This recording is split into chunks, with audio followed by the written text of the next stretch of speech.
faite chair là, qu'est-ce que ça veut dire, frère? Je t'explique. Moi, je t'ai demandé, est-ce que la terre a été faite par la parole de Dieu? Tu as dit oui, non? Oui. Donc, la parole est la manifestation de la parole. C'est-à-dire, la terre est la manifestation de la parole de Dieu. C'est pas ça? Attends un peu. Il faut réfléchir. Attends, va réfléchir. Voilà, Réfléchis. Non, toi-même, tu réfléchis aussi. Hein? Non, moi, toi aussi. Réfléchis. La parole que Dieu prononce, la parole produit la terre. Mais la terre n'est pas Dieu. Mais la parole qui produit la terre, cette parole, elle est Dieu. Mais la production, le produit fait par la parole, le produit n'est pas Dieu. Mais la parole est Dieu. Non. C'est la parole qui produit. Quand Dieu voulait créer la terre, là, il a dit que la terre soit et puis elle fut, non? Oui. Donc Dieu a créé la terre par sa parole. Merci beaucoup. C'est pas ça? C'est ça, frère. Donc il a parlé, la terre soit et puis ça veut dire ça s'est manifesté par la terre, c'est pas ça? Oui. Maintenant pour Jésus-Christ également, la parole est sortie et puis ça s'est manifesté en Jésus. La parole s'est faite chair. Il n'est pas écrit que Dieu prononce. Dieu n'a pas dit. Non, je sais, mais il n'a pas dit que Dieu a créé Jésus. Non, tu as dit la parole est restée là. Dieu est resté là-bas, non? Et puis sa parole est sortie. Oui, Dieu est resté là-bas. Quand sa parole est sortie, c'est ça qui s'est manifesté en Jésus. Oui. Ou bien? C'est la parole qui s'est manifestée en Jésus. Qui est devenue chair. Voilà, en Jésus. Créer est différent de devenu. Non, la parole s'est manifestée en chair, non? Oui. Maintenant, la terre aussi, la parole s'est manifestée en terre. La parole a produit la terre. C'est écrit où?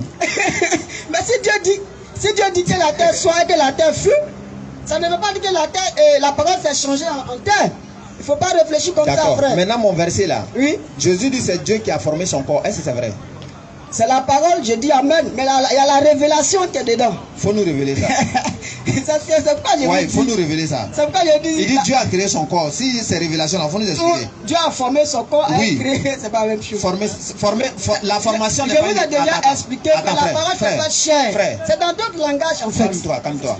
Tu sais, nous tous. C'est dans l'autre langage. Attends, tu sais, nous tous on a Coco d'ici. Hein. C'est vrai. Nous tous on a Coco d'ici. C'est français. Et puis à Coco d'ici, quand les gens sont ici, on suppose que c'est des intellectuels. Oui. Ou bien, ça se voit. Imagine, toi-même, il faut voir Coco dit. C'est dur. Donc quand on dit comment on appelle? Tu m'as formé un corps. Est-ce que la formation n'est pas une étape de la création? Est-ce que dans la création, c'est-à-dire dans la création, il n'y a pas la formation dedans? Ne comprenez pas ce verset dans ce sens de création. Parce qu'il s'agit du Seigneur Jésus-Christ. Quand c'est lui, on doit comprendre ça autrement. Ah oui, il faut faire attention. Quand il s'agit de Jésus, il faut faire attention. En tout cas, parce que la parole s'est faite chair. Ça, c'est ce que la Bible dit. D'accord. Maintenant, frère, Jésus-Christ, Père, salut sur lui, dit que quand lui venait là, c'est Dieu qui lui a prescrit tout ce qu'il doit dire et puis il va annoncer. Est-ce que c'est vrai? En tant que parole, c'est vrai. Donc Dieu a transmis tout à Jésus pour venir dire.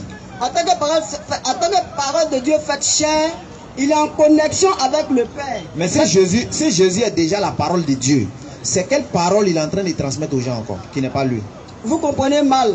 Non, explique-nous. Vous comprenez mal. Quand on dit la parole s'est faite chair, ça ne veut pas dire que quand Jésus s'est fait chair, Dieu est devenu bobo au ciel. Donc pour vous, quand la parole de Dieu... Dieu est toujours au ciel. Attends, pour vous, quand la parole de Dieu est sortie de Dieu, donc du coup, Dieu ne peut plus parler, il est devenu bobo. Mais c'est ce que toi tu es en train de nous dire. Tu dis qu'ils ont donné tout pouvoir à Jésus, donc Dieu est devenu faible. Non. Il a toujours pouvoir aussi. Les deux fusionnent en un. Et le Saint-Esprit? Le Saint-Esprit, ça c'est un autre domaine. Il est dedans aussi. C'est pas à vous. Parce que le Saint-Esprit, c'est pour ceux qui sont en Christ. Donc celui qui n'est pas en Christ, il ne peut pas comprendre c'est quoi le Saint-Esprit. Donc ça, c'est pas à vous, ça c'est à votre niveau.